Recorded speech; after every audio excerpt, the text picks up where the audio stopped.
I didn't know what it felt like to be here, but I wanted to be in this place.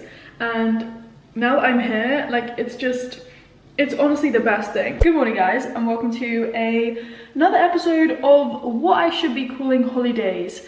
It's Vlogmas, but I realized the other day that I called it holidays last year because, you know, holidays and I'm Holly, like, I forgot about that, and I was so sad that I just realized the other day, well, yesterday in fact, and I was like, what? Anyway, welcome back to another episode of Holidays. I have literally just made myself a perfect bowl of oats, and some of you guys have asked how I make it. Now, if I'm honest, I do just like wing it every time, but at the moment, as I've said recently, I am loving my oats. This is a perfect winter bowl of oats with like cinnamon, apple on the top that I just put in the air fryer. As I've said before, I make my oats in the microwave. You can obviously do it on the stove. In the past, I've also made oats just like by pouring over boiling water, which actually works really well. But recently what I've been doing is I've just been adding oats to a bowl, so something that is microwavable safe, preferably, so you don't blow up the microwave. The measurements, I don't know exactly because, as I said, I don't measure anything, but it's about 1 cup of oats. And then at the moment I'm adding brown rice protein, so unflavored brown rice protein. And the reason why I add that is because it adds a bit of protein to my bowl of oats, and also it makes it so much thicker. Like, I honestly love the texture when I add the protein powder. So I add half a scoop or something, and then I normally just add water to start with. So again, I don't measure it, I just add water to cover the oats, mix it around a bit, and then shove it in the microwave for about 2 minutes to start with. And meanwhile, I basically mash a banana, and then once the oats have thickened a bit, I'll just add in that mashed banana. And at that point, I'll just like assess the texture. Like today, it was really thick at that point and I needed more liquid. So I just added some like soya milk, just unflavored soya milk, mixed it around, make sure everything is homogeneous. We love that word. Well, I love it. It's like a very biology word, but it's not really a surprise. Today I didn't need to put it back in the microwave. If you need to thicken it up more, you can put it back in the microwave, but it will just thicken if you leave it to sit for a bit.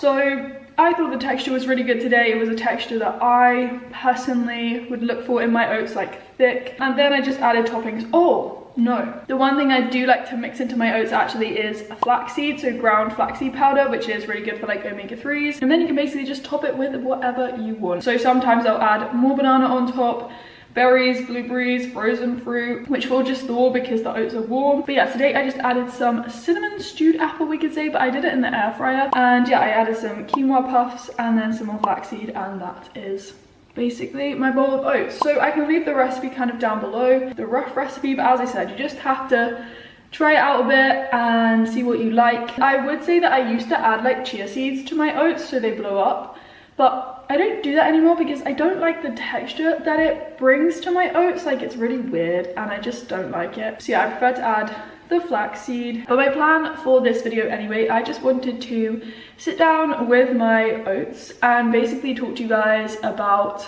some of the ways in which I achieved food freedom, because I recently made a YouTube short and I posted it on Instagram as a reel as well, basically showing you guys what food freedom looks like to me. And I just thought I could share with you guys some practical tips and advice on what you can do, what I have done. Definitely like this video if you find it useful. If you have any other questions, you can leave those down below, or DM me on Instagram. But yeah, that's what we're gonna do.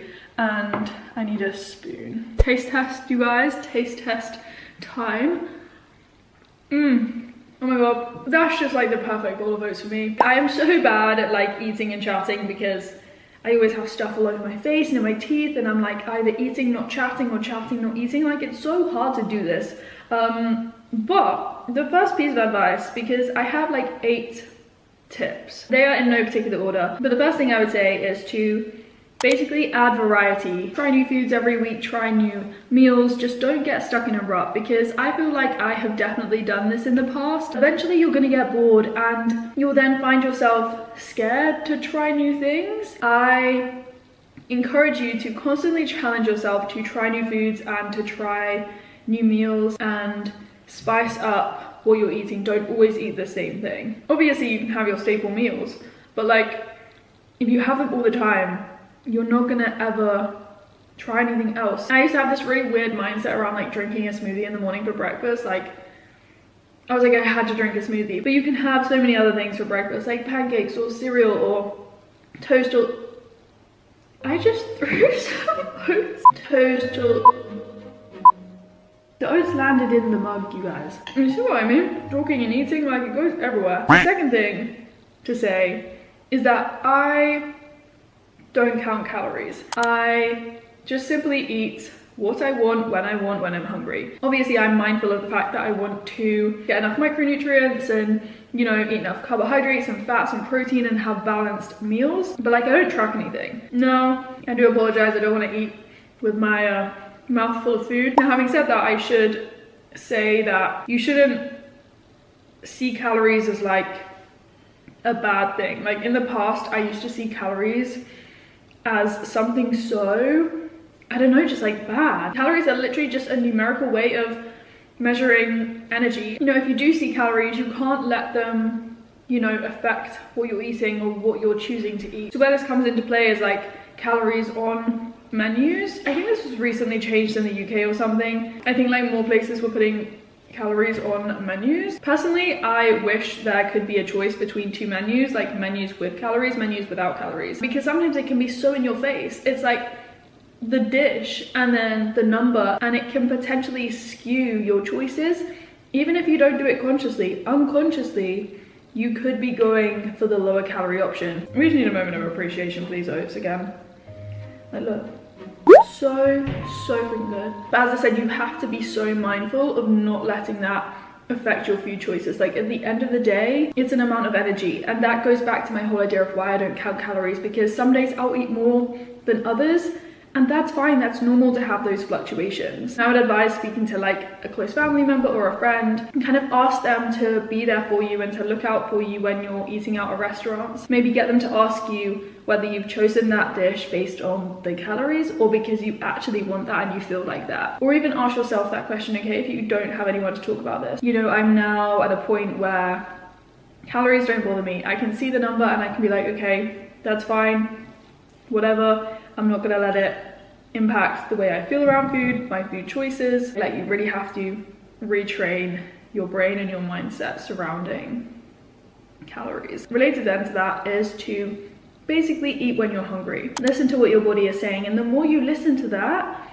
the more in tune you will become with your hunger cues and your satiety signals, because when you've been through food issues like myself, it's really hard to listen to your body. You don't know when you're hungry, you don't know what your body wants, you don't know when you're full, and so it takes time to relearn that. You know, like if you think back to when we were children, you would cry when you were hungry, or you would just eat when you wanted food. You'd ask your parents for food. Your body will be so confused if you don't eat when you're hungry, is what I'm saying. Tip number 4 then is to challenge yourself. This can go back to, you know, challenging yourself to try a new recipe, or to, you know, go to a restaurant and eat what you want, not choose something based on the numbers. Okay, I want you to really challenge yourself with food, and this can also be to do with, say, like food fears or the foods that you've always avoided in the past. And by always challenging yourself, you will eventually, as I said, reach a point when nothing is really a challenge anymore with food, and that is how I feel like right now. Number 5 is to then acknowledge that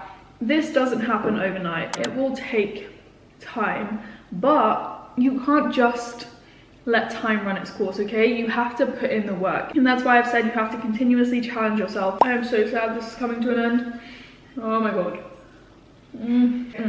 There's flaxseed in my mouth. If you put in the work, you'll get to that place sooner, okay? And I want you guys to reach this point. Like, food freedom to me is so liberating, and I feel so happy. Like, I don't question or overthink literally anything. I didn't know what it felt like to be here, but I wanted to be in this place, and now that I'm here, like, it's honestly the best thing. One of the best gifts I could have ever been given. Obviously on theme for Christmas. I am literally someone who will finish everything and like lick it until there is nothing left. If you know me, you know. Ooh, quinoa puff. Another quinoa puff. Like, look at that. Do I need to wash it up? Yeah, but no. These are like spice jars that Mum's got out. They're really cool. They're like pottery things, and they have different spices and herbs on them. Parsley, ooh, they're so cool. Cinnamon, that's what I used today for my apple. This is basil for American. Yeah, look how cute they are. I know we're talking about food freedom, but I think we can't talk about this topic without addressing like how you feel about your body, and this could be a whole other conversation in itself. Ooh, bubbles. But for now, I will just say that I feel like you need to not fixate on what your body looks like. Your body is naturally gonna change, especially as females. We have hormonal changes. Sometimes you're gonna feel a bit more bloated, or you're gonna get a food baby, or you'll, you know, feel a bit fuller after you've had a meal. That's normal and that's okay. And you just have to remember that it's temporary. Take the focus away from what you look like. Obviously, I want to be like strong and fit and healthy, and I want to run further and faster and, you know, stretch and keep myself limber and like loose and flexible. But I don't care half as much about what my body looks like. I can accept that it's naturally gonna change. Ooh, looks like I have snow on my finger. When it's just bubbles. That's a big part of food freedom for me. And that again has taken time, but it's taken work in that I've had to prove to myself that like the bloating will go away. The food baby is gonna go away. You know, sometimes I'll go to bed and I'm like, wow, I'm so full. I've had such a good day of food, but I know I'll wake up the next day and I'm like, where did all my food go?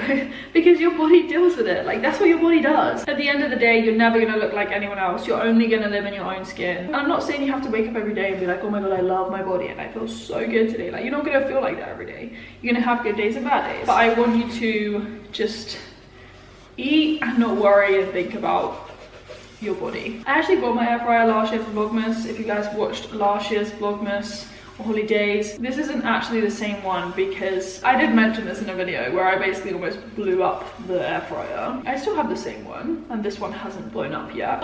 Is it snowing again? I think it's snowing again. I need to show you guys what it looks like outside. Look at this snow that we have. It is actually really thick if you look at the table, and it looks so pretty. It's actually my birthday this week on Thursday, so I might have snow on my birthday. I don't know if it's gonna snow anymore, and it will probably melt, but I don't think I've ever had snow on my birthday. This could be so cool. Snow on my 25th birthday. Wow. But yeah, I'm just gonna make a matcha. I literally just tried to drink this as soon as I made it. Like, I'm such an idiot. But wow, this is so hot on my knee. Yeah, number 7 is basically all to do with like telling other people about your triggers or things that have triggered you in the past, and just make them aware of like your thought process when they say something, because often they won't know. Like, I've had so many things said to me in the past, and even still now sometimes, that I'm not okay with, and I've just had to be very vocal about how that makes me feel, because as I said, they probably won't know. They just don't think the same way. You obviously can't control what other people say, which is again something I've had to come to terms with, but it does help, I think, if you talk them through that and try and explain. And often they will never get it. Like, you won't even maybe understand yourself, like why your brain calculates things in a certain way, but at least try and tell them so they can be mindful of that. The 8th point then is basically to free yourself of labels. The simplest thing with this is to not say something is healthy or unhealthy, or something is good or bad. I just don't label my foods, even though I know technically that what I eat is, yes, very healthy, and I, for example, going back to my body, I know the way my body responds to things. I know that like I have a fast metabolism, so I eat a lot of food. Like, I know myself and my body, and I do know that I feel my best by eating, you know, like whole plant foods. You guys know I'm vegan and I eat mostly unprocessed stuff because, as I said, that's what I crave most of the time, and it makes me feel so good. But I don't purposely or go out of my way to label foods as unhealthy or not healthy, and I'm especially cautious around others because I don't know how people are ever going to take it.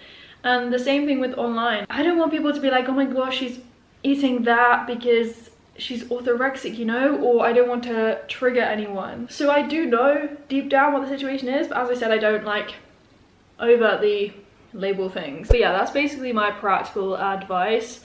And if you do, as I said, have any other questions, you are more than welcome to comment down below or like share some of your advice with others. You know, I always love reading your comments, and you guys are always so supportive of each other, even in the comment section, which is honestly so nice. So yeah, I really hope you guys enjoyed this video. I am gonna obviously finish my matcha tea. Definitely like this video if you enjoyed it, comment down below as I said, and subscribe if you are new. I'll speak to you guys tomorrow for another episode of Holidays, and yeah, as always, I'll speak to you very soon in another video. Bye. It's perfect. Like, I completely forgot about Holidays. Just some minor adjustments to the hair. It's not too hot. Oh dear. I can't believe I have oats in my drink. Sorry, the battery just died, everyone. These oats, you guys, are just something else. I'm such a messy eater, wow. Yeah, hello. Matcha latte. A little matcha tea, hopefully with no oats this time. I do apologize if I have anything on my teeth. There was sparks, like genuinely sparks, and yeah, I freaked out. But they sent me a new one. Bye! Oh, I don't normally do it with this hand, that's weird. That is basically it from me and my matcha tea. Ooh, that rhymed. We have a matcha.